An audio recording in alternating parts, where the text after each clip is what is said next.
So as you might have just been notified on your screens, this webinar is being recorded, and I'll share a little bit more on that momentarily.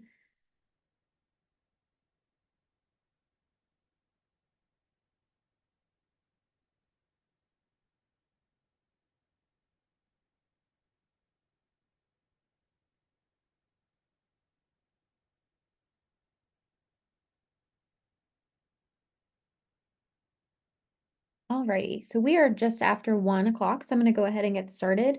Thank you everybody for joining us for our Governor's Conference on Aging webinar series, which is generously sponsored by Virginia Housing. It's held every fourth Tuesday. However, next month there will be a slight adjustment for the holidays, and we will be holding our webinar earlier in the month, and I will share specific details on that in the chat momentarily. Today, I'm pleased to introduce Nikki Dean of Piedmont Senior Resources. At Piedmont Senior Resources, she's the Nutrition Program Coordinator and the head of the Pet Love Program.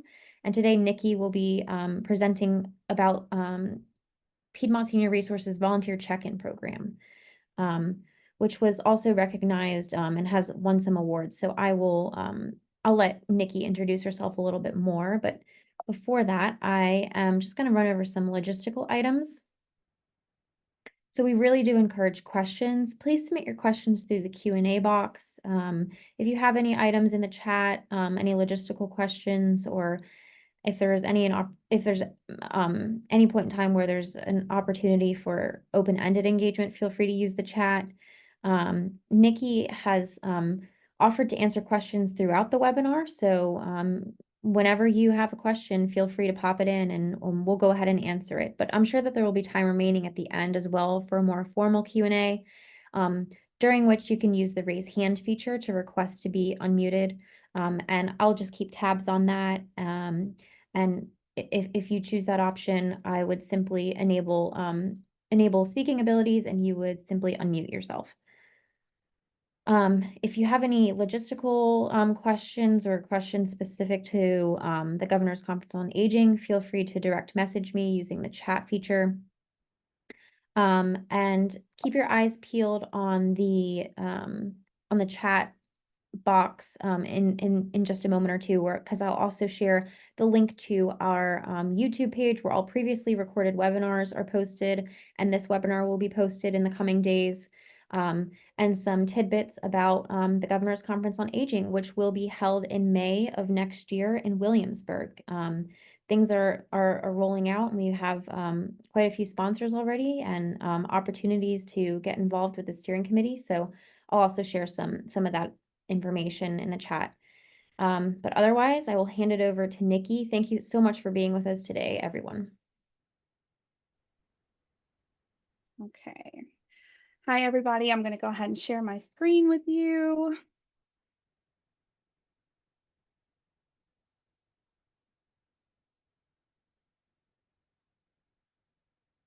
Okay. So good afternoon, everyone. As Gillian said, my name is Nikki Dean, and I am the Nutrition Program Coordinator for Piedmont Senior Resources here in Farmville. And I am also the coordinator for the Volunteer Wellness Check-in Call program. So today we'll be discussing the Volunteer Wellness Check-in Call program and just kind of how it has come to be a vital part of our agency and organization. All right, so I do have an agenda. All right, so the first thing we'll do is kind of address the isolation and unmet needs of our older adults. This program was initiated in response to the COVID-19 pandemic. And today we're exploring kind of how that kind of came into part as to why we created this program, and how it addresses the social isolation and the unmet needs, how wellness check-in programs like this one help combat isolation. We'll also talk about the volunteer engagement during that crisis care and how the impact, how important it is, and not necessarily just for COVID-19 crisis, but other crises such as really bad weather. We've had some really bad storms in the past. That's just as important and considered a crisis in my book. And then we'll talk about the key logistics of training, um, the volunteer-based part of the program, the coordination of it, and the client management.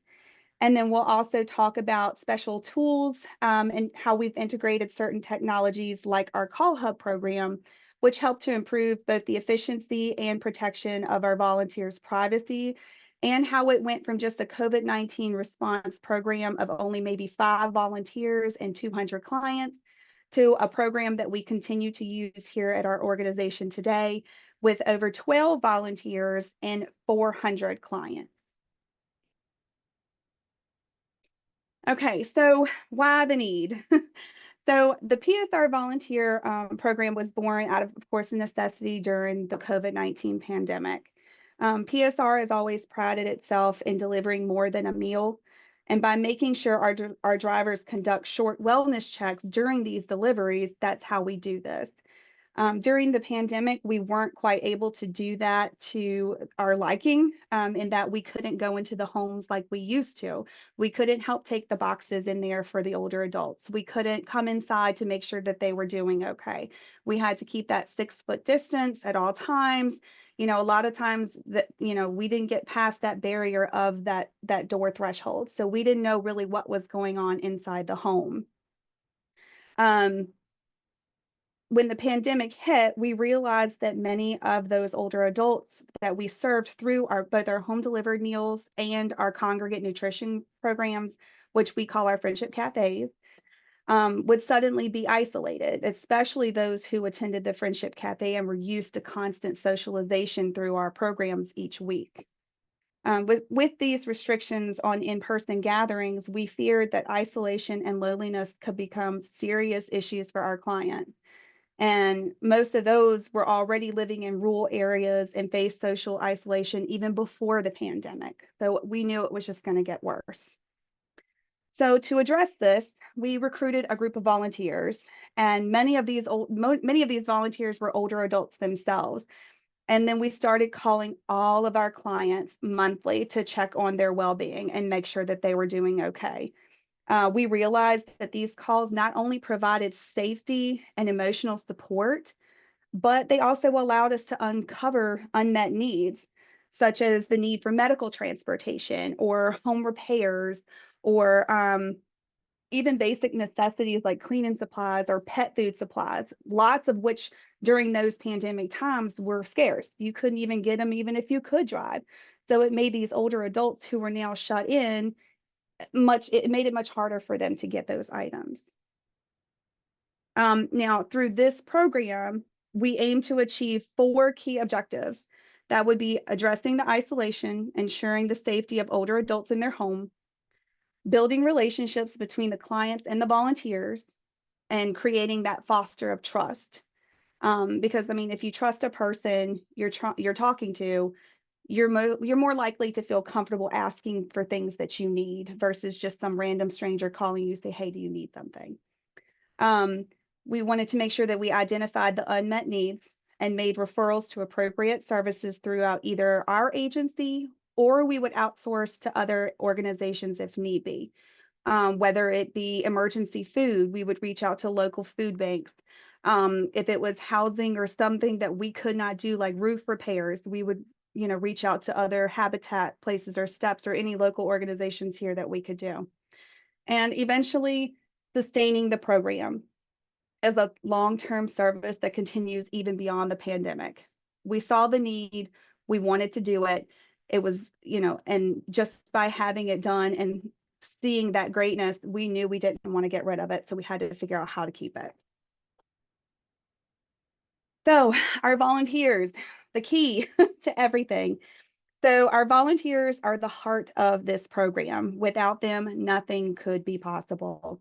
In fact, many of the volunteers who help us are older adults themselves, which I believe helps create a special bond and trust because they're peers. It's not just, you know, they understand what each other is going through versus maybe a younger person calling and, you know, it may not be the same situation. And then also, you know, the volunteers they have a critical role. They don't just call and say, you know, hi, how are you doing? Are you doing okay today? We don't just do that. They're actually listening to the clients, seeing what needs they need, building these amazing relationships, and in identifying any needs that may have gone unspoken under normal circumstances. Um, I knew I wouldn't be able to handle and coordinate the system on my own because I do wear many hats here at my organization. So I did enlist the help of a paid volunteer coordinator. We did kind of create a contracted position for that. And basically, the volunteer coordinator would ensure that new volunteers were trained properly on how to conduct a call and how to use the special Google Sheets, which is what we started off with in this program, and to make sure that all of the data was recorded.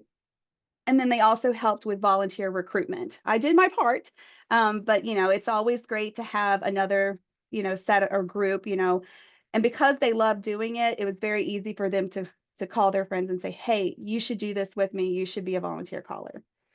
Um, so where I made sure what I was in charge of basically was making sure that all the data that was collected by that volunteer coordinator was properly put into our peer place database, and then organized based off of that. And I made sure that each month we would distribute them an updated list to distribute to the client, to the other volunteers. So basically, each month, our volunteer coordinator would assign clients to volunteers based off of that list that I would give them. And then they would use a special color coding system in a shared Google Sheet that all of the volunteers had access along with myself and the volunteer coordinator. So there were 3 categories to all of the calls. Green showed that the client was successfully contacted. Yellow was for those who were contacted, but they weren't home, so they didn't answer the phone. So we either had to leave a message or something, but we did leave a message letting them know that we attempted to call them. And then red was for the clients who could not be reached at all. The voicemail was full, which we got a lot of on a constant basis. And then they had disconnected numbers. And then this system basically helped ensure that we followed up with everyone in a timely manner. And it allowed us to track the client's needs as well, because that would all be put into that system. Volunteers were trained upon recruitment on how to conduct these calls. And we had a special document to do that. And then they were trained on how to assess the needs and how to document their findings on the volunteer Google Sheet. The volunteers love this program. I have had numerous volunteers tell me that that they're so fulfilled by this program. We've had them even call and say, or maybe upon initial recruitment, they're like, "Oh, I don't know if this is exactly what I want to do," And you always have, especially now in the role that we have, it's not necessarily, since we are able to get back out in the community. Some of our volunteers were more of like, "Oh, well, I want to actually be more hands-on." And I'm like, "Well, that's great. We have some hands-on stuff, but we really have this volunteer call program, and I think you're going to love it and really enjoy it." And we have brought on a couple of people who were very hesitant to doing this, and they have absolutely loved it. They're like, "Oh, this is the most amazing thing," because they can do it from the safety of their own home. They can do it in their own time, and what have you. And they love it, especially given the challenging circumstances of that pandemic era, especially back then. They were stuck inside too. They wanted to help, but they couldn't. Not to mention, it doesn't require them to leave their homes. So even homebound older adults themselves or younger adults, whoever, they can still volunteer. They don't have to get up and physically go somewhere or drive somewhere. They can just stay home and still volunteer. For many, it's a chance to stay engaged with their community and then continue giving back, all while reducing social isolation for not only the clients, but also themselves. Nikki, So, I'm so yes, sorry to interrupt. no, you're fine. We did have a question come in, and I'll admit that a lot of it was covered in the minute or two since they asked it. Hmm. But a Kelly Lee said, "I love this. We are trying to start something similar in Virginia Beach. How long do you typically have volunteers stay on the line?" Kelly also asked, "How do you train your volunteers?" Which I know you touched on already. But if you have anything else to add to Kelly's question, feel free to do so. Yeah, so we're definitely, I have a slide dedicated to the training process, so I will go over all of that, and I will even mention how we did it both ways with both the new CallHub program, which I'm about to talk to you about, and then also the other initial way that we started off. So it kind of just depends on, the main purpose of this program is that it's so easily replicated. So we wanted to make sure that we gave you both technological advancements. If you're just starting off, you don't have a lot of money to invest in a software program like CallHub, then the Google Documents works just great. The calls last as long as the callers want to talk to them. We don't set a restriction on them. Normally, we send out maybe 30 when a new volunteer comes on. We normally give them about 20 to 25 clients to call to start off with. Then they'll call us and say, oh no, I need less than this because I don't have enough time, or I need more of this because I'm loving it. Either way. But yeah, the calls can last as long as you want. Some clients don't really like to talk that much. They just, and so we just kind of get the basics of making sure that they don't need anything. But then you have some clients that, have no other family and no friends, and they just want to sit and chat about everything. And so, and we'll talk a little bit more about that during the training and what we, kind of go through in the logistics of it. But yeah, the answer to that question is as long as they want. Thank you. Okay. All right. So now we have the CallHub program. So this was a new introduction to our program. So as the program grew, both with clients and volunteers, because we started off slow with volunteers and then just gradually kept going, we realized that we needed to enhance our system to ensure privacy and efficiency. In the beginning, some of our clients were a little leery of having, not clients, some of our volunteers were a little leery of having our clients have that information of their phone number. But there was really only so much that we could do unless they physically came into the office, and that was kind of defeats the whole purpose. But that's why we kind of decided to integrate the CallHub program, which is it's a platform by Determined Health. And it basically, it helps streamline our wellness check-in program. I actually won a 3-month subscription. That's actually how I found out about it. I went to one of the conferences and I won a 3-month subscription to it. And I was like, you know what? It's free for 3 months. Let's give it a try, see how it goes. And it just made my life so much easier. And it really helped out the volunteer coordinator at the time. She was kind of at the point where she's like, I'm really tired of doing, I want to just volunteer. I don't want to do all this other stuff. This administrative stuff. I want to just call and volunteer. So by having that, it kind of allowed us to kind of get rid of that position. And so we saved money there and was able to put it into the CallHub costs. But that way, with the CallHub software, we were able to conduct calls in a way that protects the volunteer's privacy while maintaining a professional level of service. This means that volunteers no longer needed to share their personal phone numbers with clients, which was one of our biggest concerns, as I stated. And basically what they use is a virtual phone number. This is actually, if you see the screen, this is a handout that we send to all new clients when they are assessed for one of our home delivery meals or Friendship Cafe programs. And then this is the number. And so we make sure it's very evident as to what's going on or, where this number would come from. So they use this virtual number, which ensures the confidentiality and protection of both the clients and the volunteers' privacy.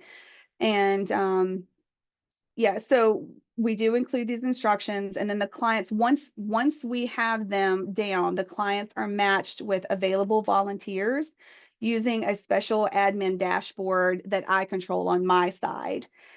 So no more admin anything for any of our volunteers. They don't have to worry about dealing with a Google Sheet anymore. They don't have to worry about dealing with anything. All they have to do is call this phone number and they're ready to go.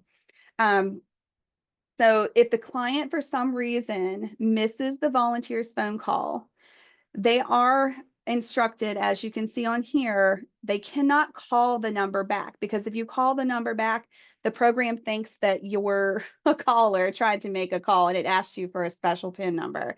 So they can't call them back, but what they are instructed to do is to call the office. And then that way I can contact the volunteer caller and say, hey, so-and-so is trying to reach you. Can you call them back? Or, hey, so-and-so is trying to reach you. They just want me to let you know that they're doing fantastic, blah, blah, blah, blah. But either way, somebody has talked to that client. And in terms of calling in for the caller's part, it's very similar to how you all got here on the Zoom call today. Volunteers are each assigned a special PIN number that only they have. And once they call that number, they just enter that unique CallHub PIN, and then they're brought through. And basically what it does is it even knows your name. So if you call this number, you put your PIN in, it says, hi, Nikki, who would you like to call today? Press 1 for so-and-so. And then it just goes down the list of all the clients that you would call. And you can just kind of start at the top and go down and work your way through. Once the call is complete, a survey, and they hang up the actual phone, a survey is then sent to the callers via text or email, whichever they prefer. And it includes, this is the place where they would include any kind of special needs and whether they were able to actually get the client on the phone. And then all of this information is then stored on that admin dashboard. And of course, additionally, CallHub helps with that data collection. It records the call outcomes. It automatically logs all of the client interactions from those surveys, and it even helps us track referrals. And this means that our volunteer callers and myself can quickly assess what action needs to be taken with each caller without having to manually update spreadsheets and deal with a Google Sheet. Of course, the integration of the CallHub program, we have noticed a significant reduction in volunteer hours with an increase in call units, which basically means that our volunteers are spending less time doing all this extra admin stuff and updating Google Sheets, and actually more time calling these clients. So, and that's the whole purpose. That's what we want them to do. They're callers. They're not supposed to be sitting in here doing admin work. We want them to actually do what they love to do without the extra burden. Since the integration of the CallHub program, that significance has created a more efficient way for us to reduce administrative burden, as I stated, and it ensures that no need is overlooked as well. We are able to all constantly, check on our clients. Okay, so here was the question. So the volunteer training and program organization. So now let's talk a little bit more about the logistics of organizing this volunteer-based wellness check-in program. Running a program of this scale requires good coordination and planning on both parts of anybody who's here. And we've learned a lot along the way already. So here's a quick overview of how we need to organize things. So first, I'll start with using a volunteer coordinator without the CallHub software. So this is just with the volunteer coordinator. And of course, if you are able to, right now I had to contract a volunteer coordinator, but if you don't have 50 million hats or that you have to do, and you want to make this your sole job, or you have someone in mind to do this as a sole job, then you can just eliminate the volunteer coordinator and you be the volunteer coordinator. And handle all this. So each month, basically, the appointed volunteer program coordinator, in this case, that was myself, provides an updated list of all the clients to the volunteer coordinator, who then organizes them into the actual Google Sheet for all the volunteers to kind of look over. So that makes sure that everybody has, their assigned person. So the volunteers are assigned the specific clients, and then they're trained on how to make good wellness check-in calls. And then we use a standardized script that ensures that all the important questions are covered. That can be anything. So, we have a special script, which I would be happy if anybody is interested in. I can definitely share that with you all. We have a script with just the volunteer coordinator, and we also have one of using that CallHub program too, and the way that kind of works. So, but yeah, it's very important to make sure that you have a script ready for those new volunteers that come in. You don't want them to, you don't want to freak them out and then be confused before they even really start. And then, of course, the volunteers would then log their calls into the shared Google Sheet using that special color-coded system that we mentioned earlier. And this all just helps, track the progress and ensure that no client falls through the cracks or any of their needs. And if any unmet immediate needs do arise during that time, we're able to get that, whether it be an emergency or a simple request for assistance, the volunteer coordinator works with the volunteer program coordinator designee to make referrals to appropriate services, either within PSR or they could do it with external partners as we described earlier. And then, of course, with the CallHub program, it's pretty much the same concept. You would just kind of take out that volunteer coordinator. Everything is kind of done by you on the back end. And then you would be responsible for training. And the training's not very extensive. Like I said, they come in, you meet with them, you hand them the paper with the script and everything. And we even have like a list of all of the do's and don'ts when it comes to CallHub. And then let's see, so the volunteers are trained just like before. Once the call is finished, though, the CallHub will log the actual time and length of the call and survey and then send it via text, just as we described earlier. Okay. Oh, and then that's a picture of one of our meetings. I love that.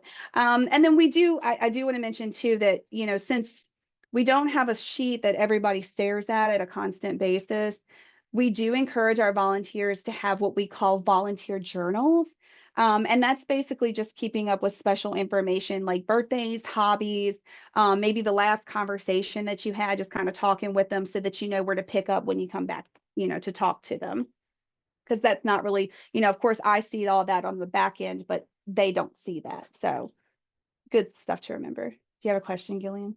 Yes. So Okay. going back to the previous couple of slides regarding the data collection and the system that you use, Mhm. Courtney Hayes asked a question. How do they keep the data safe and HIPAA compliant? If you and your use of the CallHub program, is that data provided to you in some way? Okay, so with the volunteer coordinator, if you just do the volunteer coordinator, we do make sure that all of our volunteers sign HIPAA forms when they come on. And then this Google Sheet is only shared with those clients who have that HIPAA form signed, and I keep a hold of all that. In terms of the CallHub program itself, that was definitely one of my questions when I first started the CallHub. They have within that company, they do have a HIPAA law throughout that company. So it is illegal for them to give out that information outside of our agency. All of our agency's information in that program is kept confidential and under HIPAA law. Thanks, Nikki. Mhm. And just an earlier question that came in from Thomas Miles.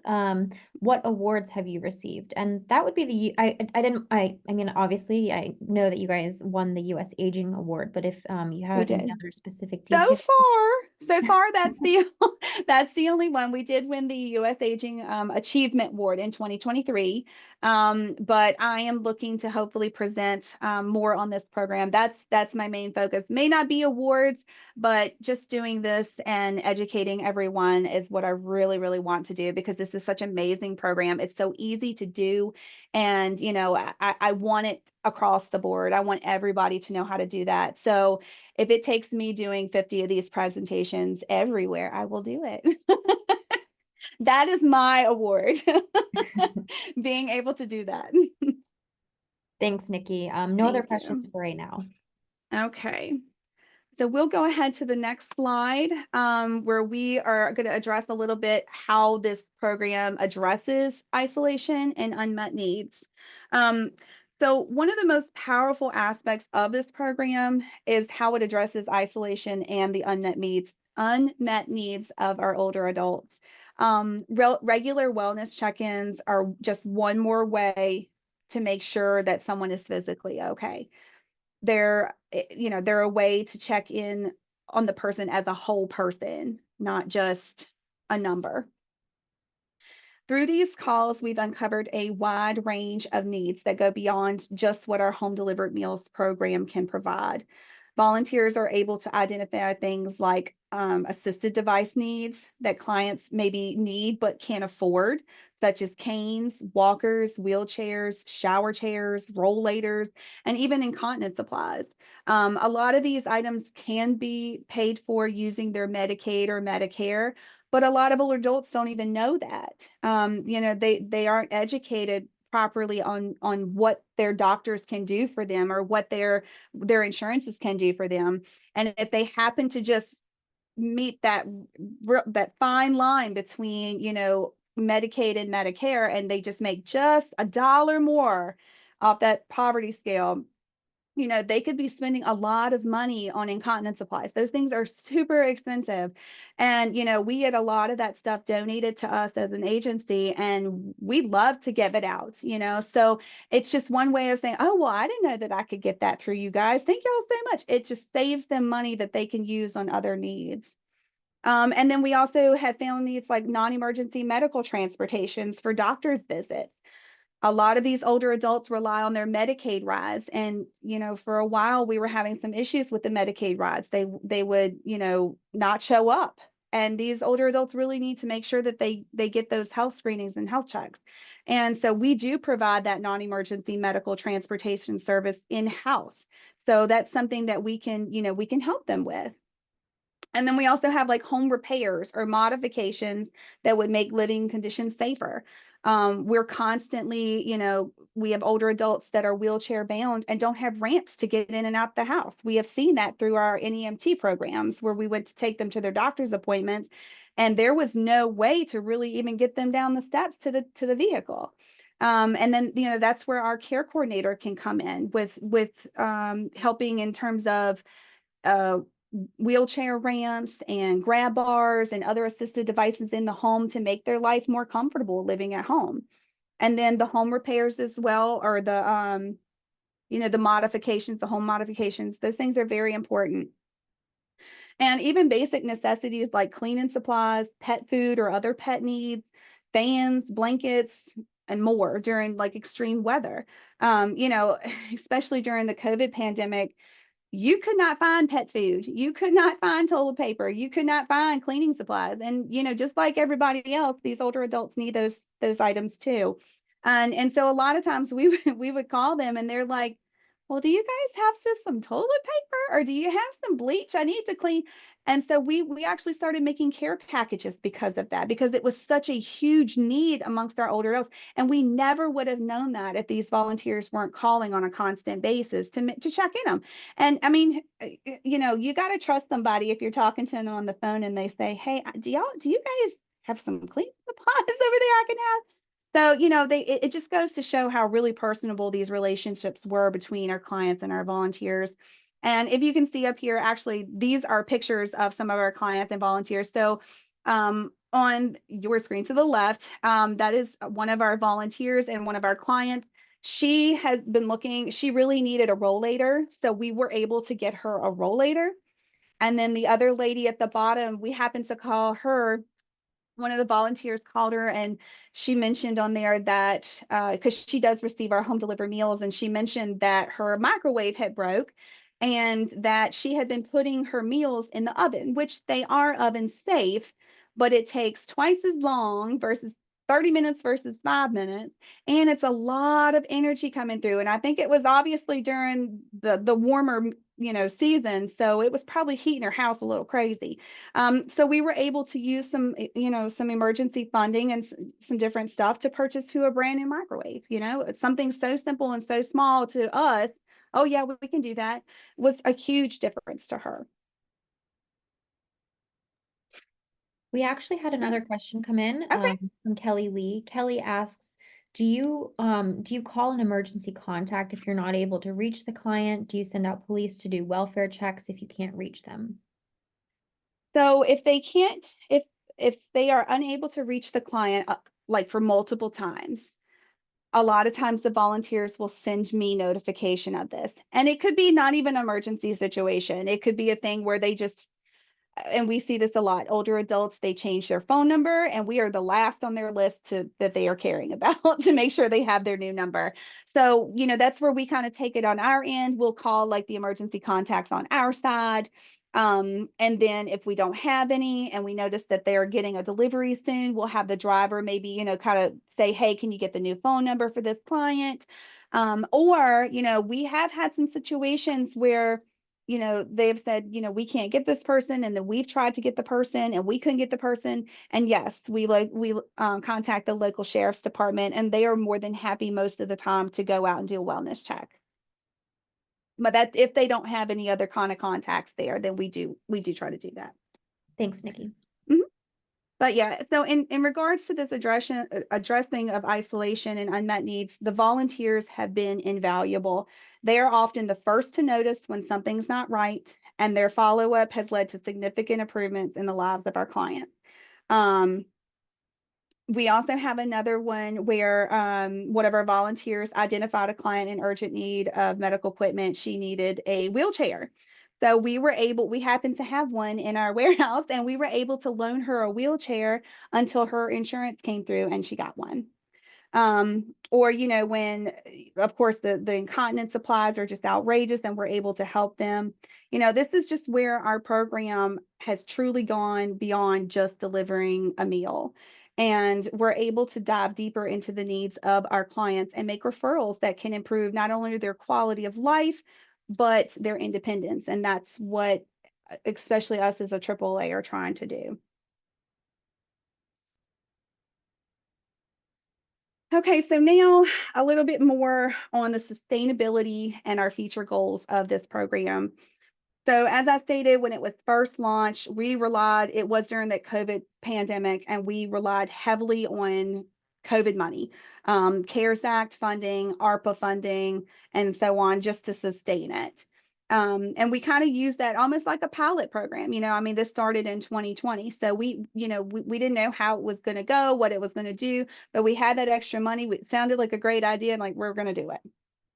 It's kind of all we were kind of backed up against the wall. That's kind of all we had in terms of trying to figure out how to reach these older adults. So now we're transitioning towards funding through different efforts like fundraising efforts, event sponsorships, and local community contributions. And our goal is to ensure that this program continues to serve our community without being entirely dependent on federal government funding, even though we do use some federal OAA funds. Um, the federal OA funding was recently used because we figured out some new great features that this CallHub program offers. And so we're able to use funding from different federal OAA programs to help fund that CallHub program.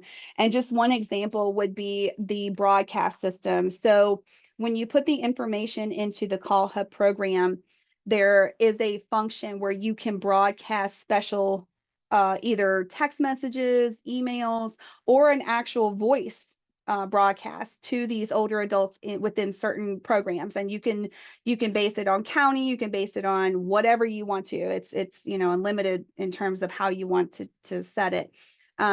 But because of that, we're able, when there's inclement weather or what have you, we're able to reach out and talk to our, and send a message saying, hey, we're going to be 2 hours late for meals, or hey, we've had to shut the site down today because of really bad snow on the ground or something like that. And then that way, our older adults know they're sitting at home. They're like, oh, okay, they're not just waiting for us to call them and things of that nature. So it makes it a lot more efficient on our end. And it allows us to use that federal OA funding.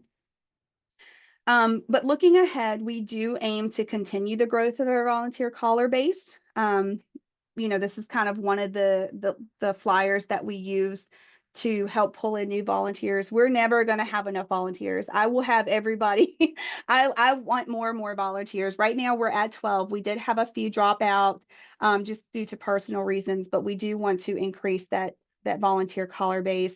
And we also want to increase our clients, not just the home delivery meal clients and the Congregate Friendship Cafe clients, but we also have a homemaker program here that we would love to be able to have volunteers call those homemaker clients outside of when the homemaker aides are in the home helping them. You know, maybe the care coordination program to help better find those needs in between her normal calls, you know, and it's just helping out other programs within our agency. And especially, you know, we also hope to educate, which is what, you know, I'm doing today.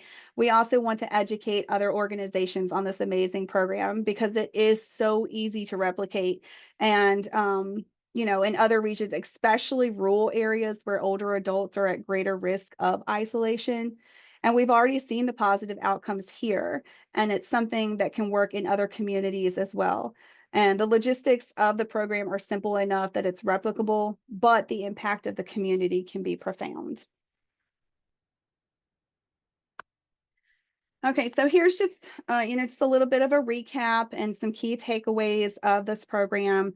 So just to summarize, the wellness check-in programs can be a critical tool in addressing isolation and identifying unmet needs amongst older adults.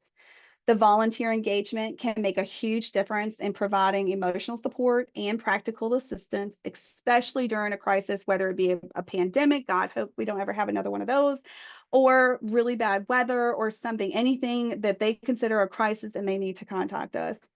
Having a volunteer coordinator and using shared Google Sheets is a great starting point for your wellness check program. Call program by offering just a simple solution to data collection, but by using simple tools like the CallHub program, which is very easy to learn and navigate as a dashboard user, we can improve the program even more with efficiency, privacy, and data tracking, making the program smoother for everyone involved. And of course, with the right structure and coordination, a volunteer-based wellness check-in call program is sustainable and replicable. And if you can kind of see up here, these are just, I didn't want to put their names on here, but these are just a couple quotes that some of our clients have told me over the phone. And I've kind of set them aside, you know, just to kind of show everybody how great our program is. Board members love to hear these things. So I always love getting calls from my volunteer caller. I could talk to her for hours. Or I live alone with no close family, so it's nice to have someone constantly checking in on me. These are the things that keep us going here. All right, so I am ready for any additional questions, and I just want to thank everybody for tuning in today, and I hope you enjoyed everything. And thank you so much, Gillian, for having me. Thank you, Nikki. We did have one more question come in through the chat. And also thank you so much for answering the questions as you went. I think that was a helpful way to do things. Ray Parks asks if you can elaborate a little more on the volunteer recruitment strategies and what has brought success. So, on my end, you know, I'm kind of stuck in I'm stuck in this office a lot. So, you know, I try to make sure it's all over Facebook. A lot of people, we do have a really good audience with our Facebook. We have put things on the local radio stations. But, you know, really it's word of mouth. And a lot of our volunteers, you know, like I said, we started from like 4 or 5, and we have grown because of friends of the volunteers we already had. You know, they would call their friend and say, hey, you've got to do this. This is so much fun. And then before I knew it, I had another one and then another one and then another one. And that's how it grew. Most of our callers in the beginning were this tight group, little Buckingham group, you know, and they were older adults themselves, and they were stuck inside. They didn't have anything to do. And, you know, that's how it all started. And then all of a sudden, oh, well, their friend wanted to join. And I mean, it's so simple. And, you know, with me doing most of the admin portion of it, I let them continue to have the fun part of it. You know, trying to keep all of that data entry. They don't want to do that. They want to volunteer, but they don't want to do that. And even if you, and if you really need somebody to help with that and you can't afford a volunteer coordinator, maybe find a volunteer that likes admin stuff. You know, there's always a niche that people really enjoy doing. You know, me, I like doing both, so it kind of works out.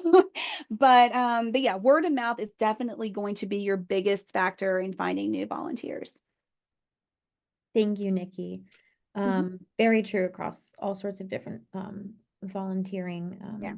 systems and initiatives. Claire Yemens, and I do apologize if I get any name pronunciations wrong. Claire asks, do you have any background checks for your volunteers? We do not do background checks for the volunteers. That is not a requirement that we do, and but we do rely on those HIPAA forms. And we do talk to each other every month through volunteer meetings and stuff like that, which will address any issues or anything that we have. But so far I have not. Now, if that's something you would like to do, you're more than welcome to do, but we just don't have that as a requirement. Thanks, Nikki. And I actually had a question myself from earlier on in the presentation when you were mentioning the survey that would automatically be sent out to the client Mhm. after the To the call. caller. Yeah, it Oh, goes to the oh, I'm so caller. sorry, to the Yes. caller. Is that something that CallHub generated, or did Yes. you have the ability to build it out yourself? So CallHub generates that. It's very simple because it makes it easy for me to see on my side. It has, did you reach the client and what did you need, is there any special things that I need to know on my side, which I make sure during the training process. Now that I do the training, I make sure that all of the callers know that that volunteer journal is key. If it's something an emergency wise, like they need an assisted device, or maybe they missed their meals or something and they're like, hey, can I get something extra, or something like that that needs my immediate attention, they will email me. That's probably they can do it through CallHub, but I don't have the CallHub up all the time, whereas I do my email. So a lot of times they just email me personally. And it allows me to kind of go through things and address their concerns. But it's like the volunteers are so dedicated in this program that they think of these clients as their family. They're like, I haven't heard from so and so, and in like 3 weeks, can you please? And they start to freak out. So it's my job to make sure that my volunteers are taken care of, and that their concerns are met as well. But yeah, I think that answers it. Yes, thank you. You're welcome. I don't see any other questions right now, but we do have a minute or two. So as I run through some closing housekeeping items, folks feel free to drop those either in the chat or the Q&A at this point. Uh, our next month, our webinar will be held on December 11th, and that will be with Chris Corbin of Elder Spirit to talk about a little bit about their co-housing programs at Elder Spirit. So just please note it will not be at the typical on the typical fourth Tuesday. It will be on the 11th of December. A follow-up email will go out to everybody that attended today's call with the slide decks, a link to the recording, and Nikki's email, which she also has here in front of you. I know that Nikki is happy to be a resource if you have any additional questions after if you think of something after the webinar today, for example. But as I don't see any other questions right now, I just want to thank you so much, Nikki. I appreciate you sharing this program with us. I think it's something that is super applicable to all sorts of different organizations and helpful to everyone that was on the call. So thank you. I appreciate it. Thank you so much for having me. Thanks, everyone.